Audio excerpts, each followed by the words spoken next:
Olá, eu sou André Roncalha e esse é o Comentário Econômico da Semana.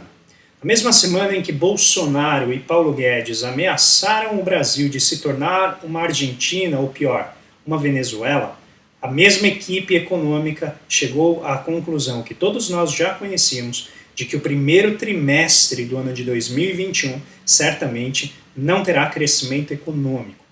A interrupção do auxílio emergencial em 31 de dezembro de 2020 já eram favas contadas, no sentido de que a pandemia não teria acabado e a necessidade do auxílio emergencial deveria continuar. Finalmente, essa semana, a PEC emergencial foi aprovada pelo Senado em 2 turnos de votação e foi amplamente desidratada, como a gente já havia antecipado na semana passada, e com isso, os jabutis que haviam sido colocados na PEC, ou seja, temas que não estão diretamente relacionados com o objetivo central do projeto de emenda constitucional, foram removidos.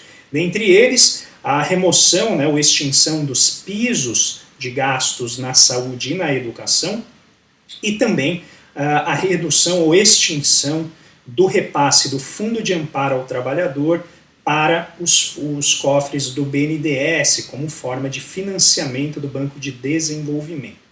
Todavia, a equipe econômica conseguiu uma vitória ao emplacar algumas regras de ajuste fiscal no que diz respeito ao avanço dos gastos, como alguns gatilhos. Então, a partir do momento em que o gasto atinge cerca de 95% da receita que o ente federativo recebe, seja governo federal, estadual ou municipal, o governo então fica autorizado a suspender reajustes, a suspender contratações e assim por diante. Todavia, a redução de jornada dos servidores públicos não foi aprovada. Nesse sentido, o que a Câmara aprovou foi um valor global de 44 bilhões de reais, ou seja, suficientemente baixo para que não haja muitas parcelas, ou se houver um número grande de parcelas, o valor deverá ser bastante baixo, ou o número de pessoas atingidas pelo auxílio emergencial será também baixo. O valor de 44 bilhões é apenas uma fração dos mais de 300 bilhões que o governo gastou o ano passado, estimulado, vamos chamar assim, pelo Congresso, a acelerar o auxílio emergencial para as famílias. Essa semana saíram os dados do IBGE com relação ao PIB de 2020.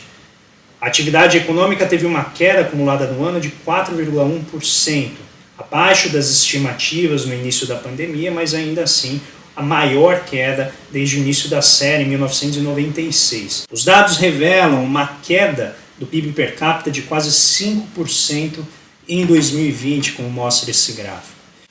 O PIB per capita mede o valor do produto dividido pelo número de habitantes no país, ou seja, uma medida de desenvolvimento econômico, ainda que imperfeita, e vejam que a queda foi muito elevada, e se considerarmos a década inteira, a perda em termos de desenvolvimento foi realmente muito elevada. Pois é, meus amigos e minhas amigas, o Brasil vai então iniciando esse ano com uma chance de recessão continuada, aumento de pobreza, aumento na desigualdade, uma taxa de câmbio na estratosfera que ultrapassa todo o terror que Paulo Guedes algum dia imaginou para o nível de câmbio, enquanto Bolsonaro não mede esforços para continuar agitando o ambiente político e tornando o câmbio ainda mais volátil. O Brasil, então, avança na rota de um crescimento econômico anêmico, com a indústria já desacelerando o seu ritmo de crescimento, e a quarentena ioiô, que nós já mencionamos aqui em outras vezes, tem tudo para se estabelecer enquanto o plano de vacinação continua ausente. Os Estados Unidos informaram essa semana que até o final de maio devem vacinar quase toda a sua população. Aqui, Paulo Guedes disse que em 60 dias apenas a vacinação será prioritária. E o presidente do Banco Central acredita que até o final de maio nós teremos vacinado pelo menos o grupo de risco, o que me parece ainda, no ritmo da vacinação, ser bastante otimista. A pandemia avança a taxas muito aceleradas e o Brasil continua, infelizmente, sem rumo. Na semana que vem nós voltamos Desejo um bom final de semana para vocês.